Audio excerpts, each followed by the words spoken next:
Hello, c'est Nico de VR & Co. Aujourd'hui, je vais vous parler d'un sujet qui revient régulièrement. Est-ce que la réalité virtuelle, ça rend malade? Pour expliquer ce qui se passe, il faut qu'on parle de deux sujets, l'oreille interne et la motion sickness. C'est ce que je vais développer et expliquer ce qui est vrai et ce qui n'est pas vrai. Alors l'oreille interne, qu'est-ce que c'est et à quoi ça sert? L'oreille interne, c'est en fait derrière le tympan, il y a trois parties à l'intérieur, dont une, le vestibule, qui sert au cerveau à tout ce qui est lié à l'équilibre. C'est ce qui permet au cerveau de détecter les mouvements du corps et de la tête notamment, et de s'assurer qu'on garde l'équilibre à tout moment. Alors comment ça marche? Ça marche un peu comme ce niveau.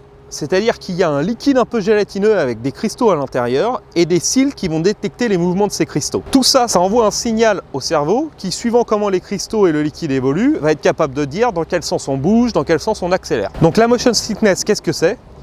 C'est ce qui se passe quand il y a un décalage entre l'information envoyée par l'oreille interne qu'on vient d'expliquer et ce que voient les yeux. Typiquement en voiture ou en bateau, votre cerveau va détecter via l'oreille interne que vous bougez, mais les yeux ne voient pas forcément ce mouvement-là.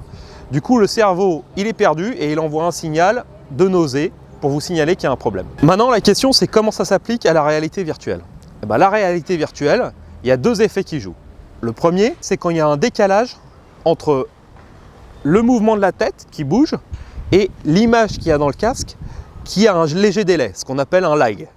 Le cerveau détecte ce léger délai, il dit mais qu'est-ce qui se passe et il vous envoie le signal, soit nauséeux. Premier effet. Le deuxième, c'est quand vous bougez en fait. Mais vous bougez à travers le joystick. Donc votre corps ne bouge pas, par contre dans le visuel, vous avancez, vous reculez. Les yeux envoient un signal de mouvement, le cerveau détecte via l'oreille interne qu'il n'y a pas de mouvement. Du coup, même problème, même effet, il envoie un signal, je comprends plus ce qui se passe, sois malade. La conclusion c'est quoi? La conclusion c'est qu'il n'y a pas forcément de raison d'avoir si peur que ça. Ce qui est important c'est d'abord d'une part du matériel de qualité, avec des taux de rafraîchissement suffisamment bons.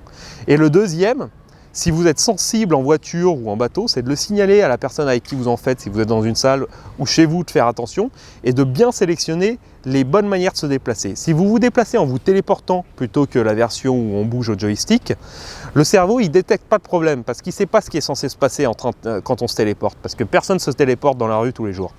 Du coup, il ne vous enverra pas de signal nauséeux.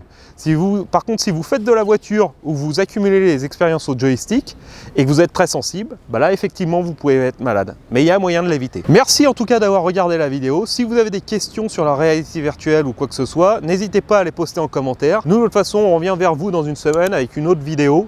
On a une petite surprise. À bientôt.